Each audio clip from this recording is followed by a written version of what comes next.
Bem, com muito prazer recebendo no meu canal Antônio Candira. Antônio Candira tem aí uma carreira, um economista importante, li a dinâmica da inflação, leu o trabalho que é a Ampec, né? Que eu sempre confundo Campox, Campox era a praia que eu ia antigamente. Ampec, claro, da área de economia ali. Tentei compreender toda aquela discussão, me esforcei. Também na área pública, num momento complicado da vida política e econômica brasileira nos inícios dos anos 90, né? E também foi deputado federal, portanto, e um grande especialista em economia. Com muito prazer, Candir, que você aceitou meu convite, fico muito satisfeito. E uma pergunta muito simples, daquelas perguntas fáceis de responder, é a seguinte: para onde vamos? Quer dizer, antes de falar para onde vamos, eu queria colocar a seguinte questão para você. Como é que nós chegamos a essa situação? Grosso modo, nós tivemos um grande período de crescimento econômico do Brasil, de 50 anos, entre 30 até 80, aproximadamente, durante meio século. O Brasil cresceu muito, especialmente a partir de 1950, né? Até 1980. Em certo momento, nós perdemos o pé, a impressão que dá. Tivemos crescimento de chamados voos de galinha, tal, nessas últimas 4 décadas, e nessa década em especial, a terceira do século XXI, a situação parece ser muito grave pelo que eu vejo, ao menos eu não sou um economista, sou um historiador. Eu pergunto para você, Candeira, aonde nós perdemos o bom caminho? Em que momento da história isso ocorreu? Olha, Vila, você sabe muito bem, você é um excelente historiador, analista, você sabe muito bem que depois da Segunda Guerra Mundial, o Brasil teve um período de crescimento econômico fantástico. Quer dizer, entre a Segunda Guerra Mundial e meados dos anos 70, nós crescemos fantasticamente bem. Aí nós tivemos, na verdade, 2 crises do petróleo. Teve a crise de 73, 74, e depois a segunda crise na época do Irã. E o que aconteceu foi o seguinte: o Brasil não soube... Aliás, essa é uma característica muito recorrente no Brasil, infelizmente. O Brasil ele não administra bem os choques quando eles ocorrem, tanto externos como internos. As rupturas, ele não administra bem as rupturas. O Brasil tem uma tendência, infelizmente, de postergar, de procrastinar soluções. Então, a má administração das 2 crises do petróleo levaram à crise da dívida externa monumental. E essa crise da dívida externa dos anos 83 fez com que, a partir dos anos 80, Vila, você sabe muito bem, na verdade o Brasil está meio parado nos últimos 40 anos. Quer dizer, isso tem muito a ver com a forma como foi gerida as crises do petróleo 1 e 2, que levaram à dívida externa, que se transformou numa dívida pública. E aí nós tivemos o processo da revisão constitucional, revisão não, do estabelecimento de uma nova Constituição no ano de 88, e que corretamente procurou fazer uma série de acertos do ponto de vista das demandas sociais e das necessidades sociais, mas num contexto ainda de uma gestão da crise da dívida interna decorrente da dívida externa. Então, isso levou à hiperinflação. Essa hiperinflação, que nós passamos anos e anos tentando arrumar as condições para a solução do problema decorrente da hiperinflação, levou muito tempo até que, no plano real, finalmente a gente conseguiu ter um ajuste razoável, mas a partir da virada aí do primeiro para o segundo governo de Lula, aí de novo a gente se perdeu, né? Então, nós estamos, na verdade, agora, desde 2015, praticamente parados, né? 2015 para cá, uma crise sem solução.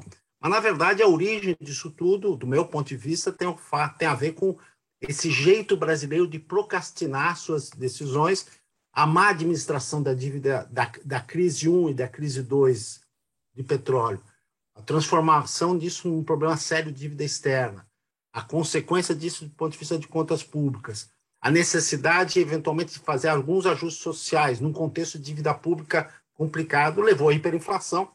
Aí sim, na hiperinflação se procura enfrentar os desafios, chega no plano real, consegue uma solução parcial porque, na verdade, naquele momento, se resolveu o problema monetário, mas a taxa de juros ficou alta, que levou a um endividamento importante.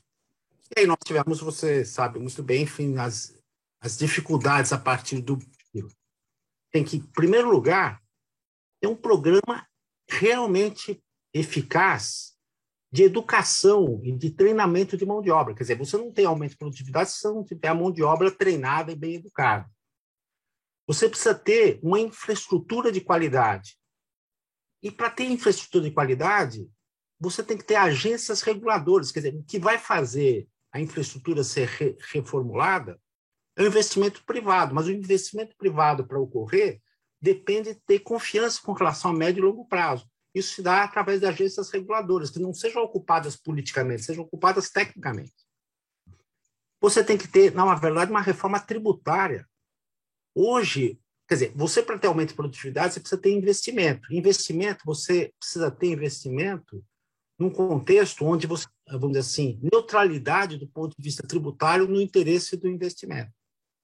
E, por último, você tem que reforçar a abertura econômica.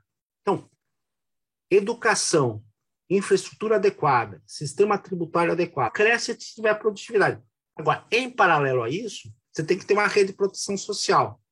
Para você avançar nessas duas áreas, você precisa ter o quê?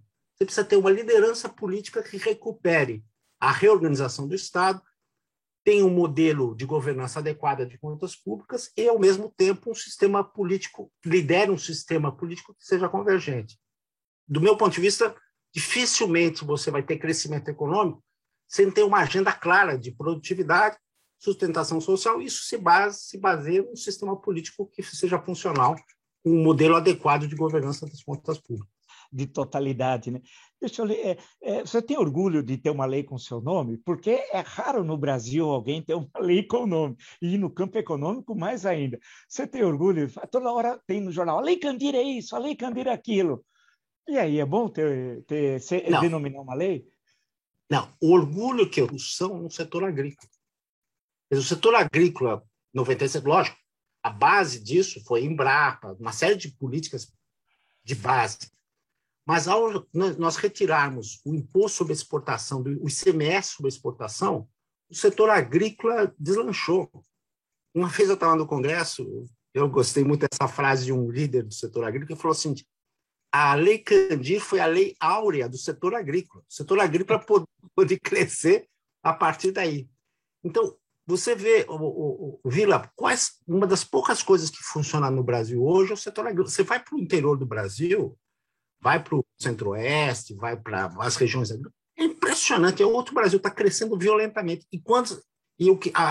O orgulho que eu tenho é que quando eu vou para essas regiões, o pessoal fala, Candido, aquela sua lei tirando o ICMS da exportação ajudou a gente a chegar nisso. Isso eu tenho orgulho. Isso eu tenho orgulho. Agora, deixa eu lhe perguntar, pegando essa lei, para quem nos acompanha no canal, que as pessoas têm... É normal não ter um conhecimento mais aprofundado de economia e de outras áreas, né? Isso faz parte. E tem muita gente mais jovem que acompanha também o canal, Candir.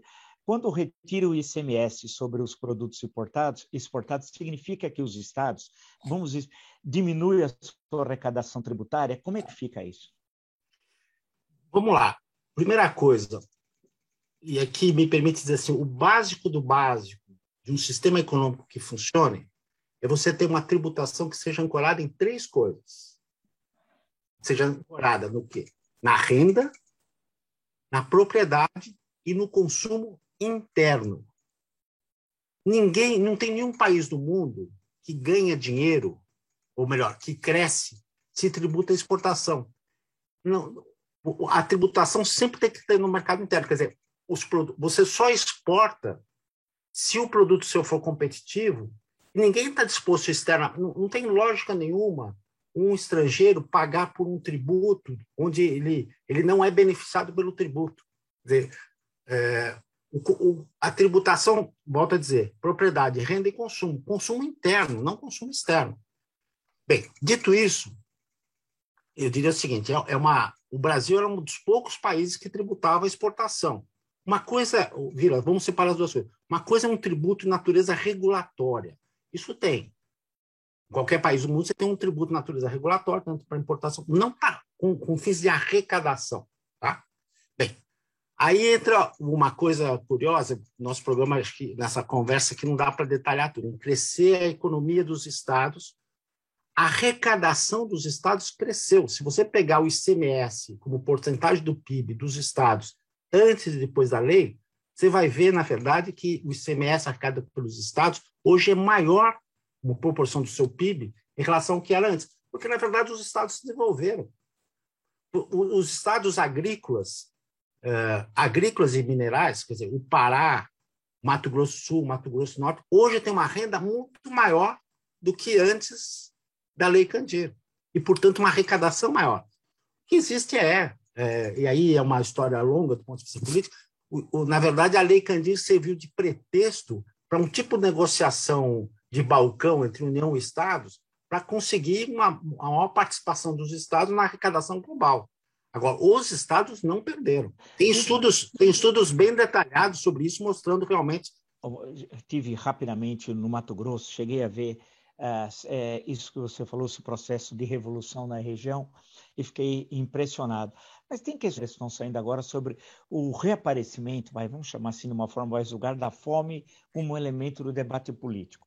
É como se o Josué de Castro, Geografia da Fome, renascesse, saísse dos anos 50 do século passado e reaparecesse na terceira década desse século. Então é um choque quando as pessoas veem a disputa por ossos ou açougue, que cenas realmente terríveis que nós estamos assistindo. Então a minha pergunta, Candira, é o seguinte, pode ser ignorância minha no campo econômico, daí que eu estou perguntando para você. Não há um equívoco econômico dolarizar eu vou chamar de cesta básica, mas a comida do brasileiro, estou dizendo assim, a carne ser dólar, claro, o preço internacional em certo momento sobe e aí ele opta por exportar. Mas como é que fica o consumo interno nessa... Lembrando a quem nos acompanha, era a Superintendência Nacional de Abastecimento. Isso não existe. Tinha preços regulados, tal. Isso tudo acabou. Mas como é que fica, então? Porque o sujeito fala assim, mas eu não tenho culpa que o milho, do que seja. Como estabelecer essa relação entre uma economia dinâmica exportadora com o consumo interno e com as classes populares, especialmente, que são as mais atingidas? Muito legal esse ponto, Vila. Eu acho que aqui é fundamental uma boa reflexão. É impossível você, num mundo globalizado, você isolar um país e falar assim que eu vou estabelecer os preços dos produtos chaves conforme a moeda desse país. Isso você não consegue. A economia de fato, tem vários mecanismos de conexão. Então, na verdade, qual é o problema? O problema é que nós temos uma economia aberta, que normalmente induz a maior produtividade, portanto, em última instância, Vila, quando você aumenta a produtividade, lá na frente, o que acontece? Você acaba reduzindo o custo de produção dos produtos e acaba, portanto, melhorando o bem-estar das pessoas. A abertura econômica normalmente leva a bem-estar. Então, o errado não é a abertura. O errado são condicionantes que levam uma taxa de câmbio fora do seu lugar. Então, objetivamente, Vila, hoje, se nós tivéssemos um país com um bom presidente, um bom sistema político, uma boa organização dos conflitos, o dólar hoje estaria abaixo de 4. O dólar de equilíbrio, na verdade, é alguma coisa perto de 3,9. Então, nós temos uma gordura nos preços. Hoje o câmbio está em 5,50, ou 5,45, hoje está um pouco mais baixo, 5,45, quando, na verdade, o câmbio devia ser 4. Então, tem um imposto na comida, que corresponde a esse câmbio entre 5, que decorre do quê? De um sistema político que está prejudicando a vida das pessoas. Cada vez que o presidente Bolsonaro, ou alguma liderança política, fala alguma coisa que leva a uma percepção de bagunça maior de contas públicas, isso gera uma incerteza com relação à capacidade de pagamento da dívida brasileira, ou das dívidas denominadas em real, e aí você tem o quê? Uma saída de recursos, os exportadores deixam o seu dinheiro lá fora, e o que acontece? Aí o dólar cresce, o dólar cresce, desvalorizando, e aumenta o preço das comidas. Então, na verdade, é uma coisa assustadora. Por exemplo, toda essa discussão sobre Petrobras, toda vez que se falava de uma asneira do ponto de vista de Petrobras ou de contas públicas, querendo, vamos dizer assim, proteger caminhoneiros ou proteger a população de uma forma ou de outra, na verdade, ele acabava desvalorizando a moeda, e desvalorizando a moeda aumentava o custo das pessoas. Então, dito de uma forma sintética, é o seguinte: fechar a economia e estabelecer os preços na moeda, você, na verdade, em última instância, ao prejudicar a produtividade, você vai acabar aumentando o mal-estar da população, porque os produtos vão acabar ficando mais caros. Os produtos ficam mais baratos com a economia aberta. Agora, a economia aberta, ela tem, vamos dizer assim, faz com que os preços tenham alguma referência em relação às moedas internacionais, e aí uma boa política, um bom controle das contas públicas, um sistema político que funcione direito, um líder político que gere confiança e, portanto, gere estímulo ao investimento, trazendo recursos para o país, deixa a moeda controlada, o câmbio controlado, e aí barateia os produtos. Então, o errado não é ter uma economia exportadora no portão aberto. O errado é ter um sistema econômico, um sistema político, um sistema fiscal que cria incertezas, e, ao criar incertezas, desvaloriza a moeda e encarece os produtos que são consumidos internamente. Perfeito. Deixa eu lhe perguntar mais uma coisa. A desindustrialização, né? Em certo momento, se eu não estiver errado, aproximadamente a indústria, não sei se chegou a representar 30% do PIB, hoje acho que representa em torno de 9%, 10%, alguma coisa assim. Não, mas há um processo de 1980 para cá, né? Acho que em 1980 o maior parque industrial no hemisfério sul era o Brasil, né? Tudo isso. O que aconteceu? Porque há uma questão que alguns levantam, e está no meu livro sobre o governo Collor, que eu tive aí o prazer de você teve a paciência de me explicar, e toda a equipe econômica, Eduardo Teixeira, foi até num quadro negro, ficava me explicando todas as coisas, e todo o pessoal foi muito gentil de me explicar. Alguns falaram assim, não, foi abertura, para voltarmos ao tema no início da nossa conversa, né? Foi abertura, abriu, então aquilo destruiu a indústria brasileira, etc. Tal. Outros falam, a indústria vai para Brasília, seus representantes, em busca de alguma renúncia fiscal, e não de aumentar, para voltarmos à tua questão, aumentar a produtividade, fazer isso, fazer aquilo, tal. Eu pergunto, na sua leitura, o que aconteceu conosco? O que é esse processo de desindustrialização? É um fenômeno brasileiro, é um fenômeno internacional? O que aconteceu conosco? Olha, Vila, aí tem muita coisa para ser discutida, né? Mas eu diria para você o seguinte: tem 3 movimentos que eu vou tentar explicar. Tem um movimento mais geral que, vamos dizer assim, pega o mundo todo, é que você, na verdade, com o desenvolvimento da tecnologia, você vai barateando enormemente os produtos industriais e de outro lado, a sociedade ficando mais rica, ela começa a demandar mais outros tipos de produtos e serviços. Então, da mesma maneira, vamos colocar o seguinte, Vila, se você vai 300 anos atrás, vê o peso da agricultura, vê o peso da indústria, o peso do serviço. 300 anos atrás, a agricultura era 70%, 80%, a indústria, sei lá, era uns 10%, 15%, o serviço praticamente não existia.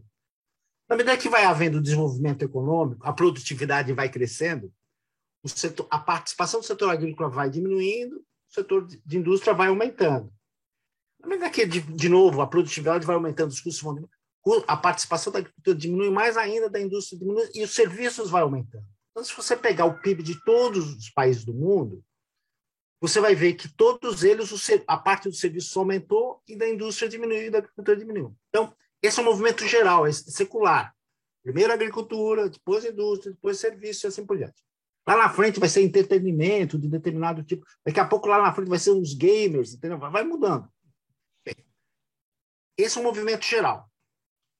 Aí tem um segundo movimento. São alguns países onde o Estado começou a incentivar enormemente a indústria e roubou a indústria do mundo todo. O melhor exemplo é a China. Quer dizer, vamos pegar a indústria siderúrgica.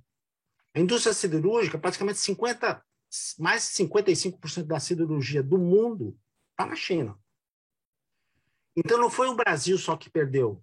Perdeu a Alemanha, perdeu os Estados Unidos e assim por diante. Então, alguns países, né, sobretudo asiáticos, usou o poder do Estado, particularmente a China, de criar condições para fazer uma produção mais barata lá. Então, Esse é um movimento geral, não foi só o Brasil que perdeu, em termos relativos, né? Estados Unidos também perdeu.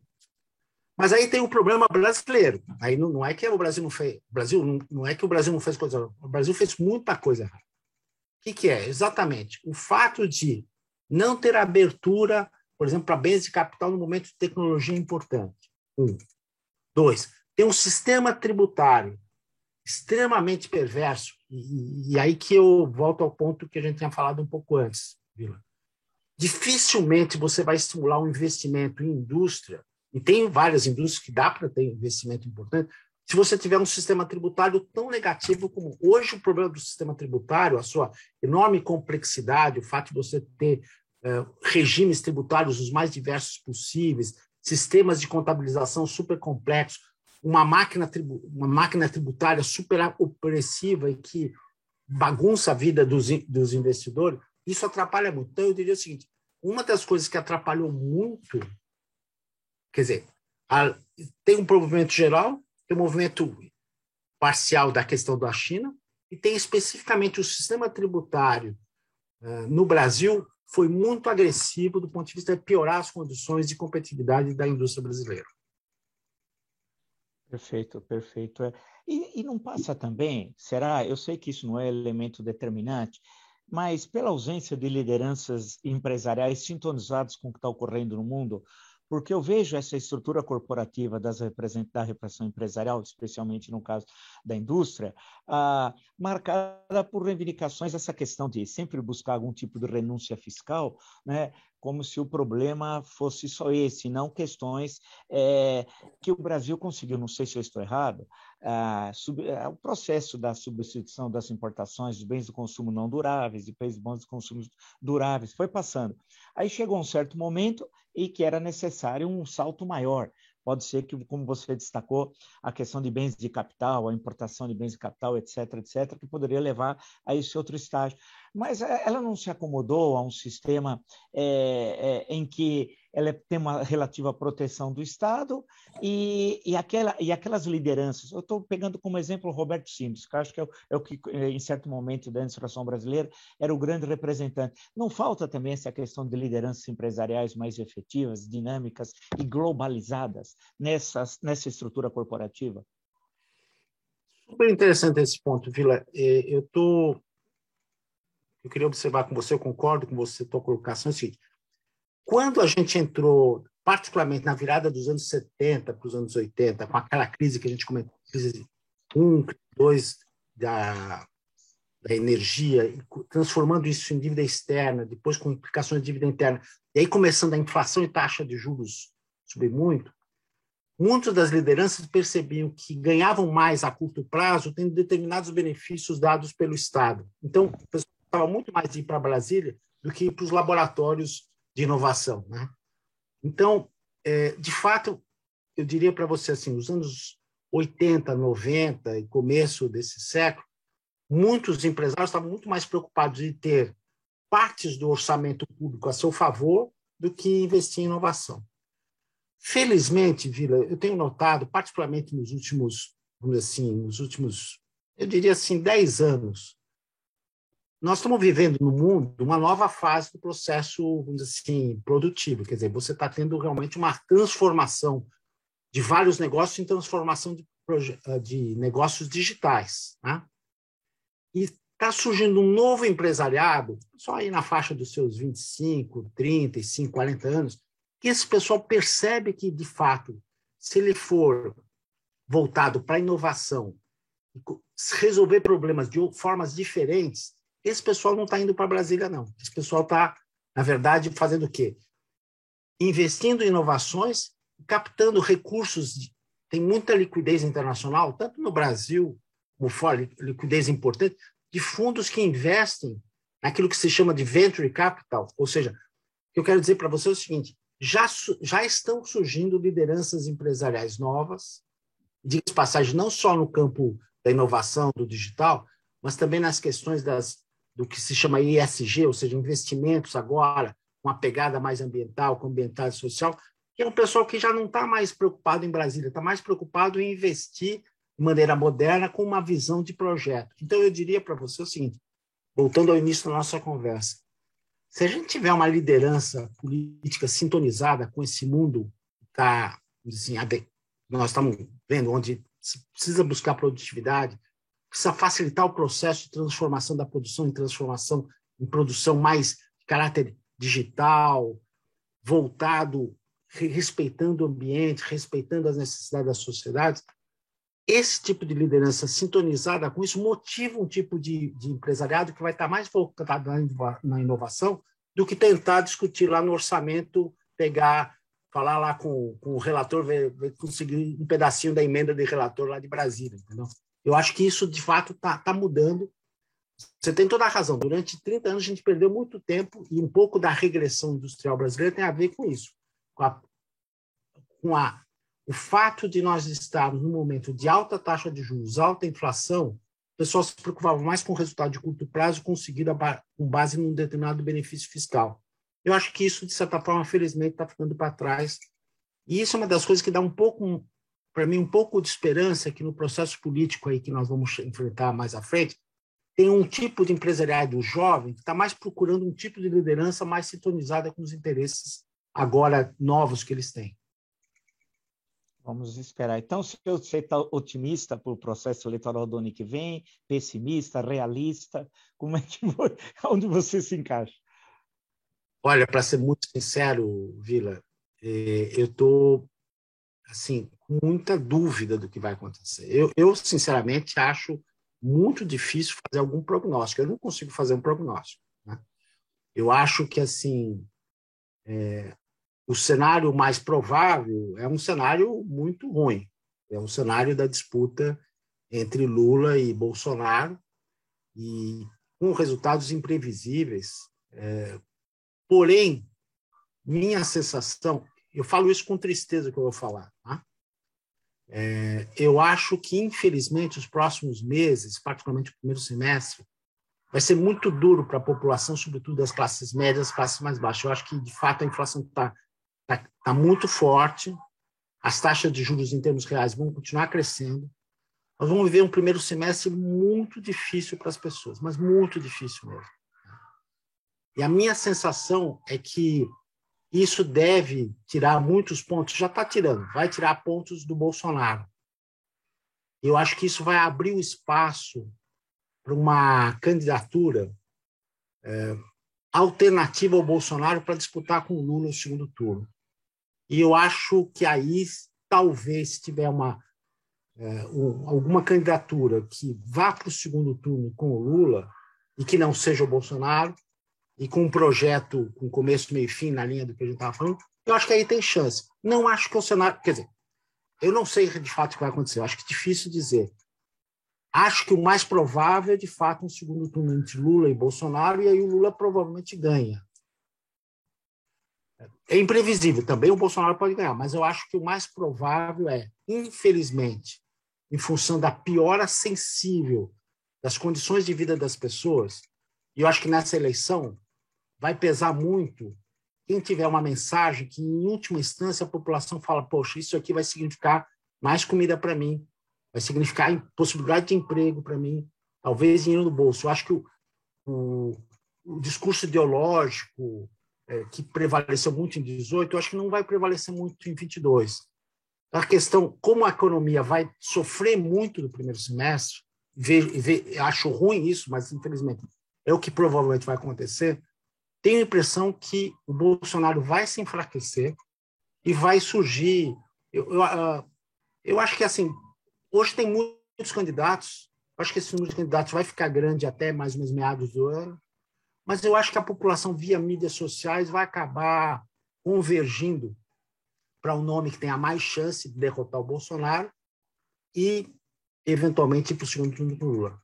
Esse é o mais provável? Não é o mais provável, mas eu torço muito para que aconteça. Queria agradecer muito mesmo a aceitação do convite do Antônio Candir. Foi uma aula aí que você nos deu sobre economia brasileira, um pouco de história econômica brasileira, desse mundo novo que nós estamos vivendo e complexo, né, aqui na terceira década do século XXI, e que nós temos de entendê-lo, né, porque quando o Brasil entendeu o que ocorreu no mundo, cresceu muito. né? Quando o Brasil deixou de entender o que estava ocorrendo no mundo, começou a tropeçar. Eu acho que o desafio nosso é justamente entender o que está ocorrendo no mundo, entender o nosso país, essas demandas sociais terríveis que nós temos aqui, que algumas são do século XIX, que nós não conseguimos resolver no século XXI, e realmente conseguir superar esses problemas aí. Essas questões econômicas, esse painel que você deu, acho que ficou muito rico para quem acompanha nosso canal. Então, queria agradecer muito a gentileza de você ter aceito o meu convite.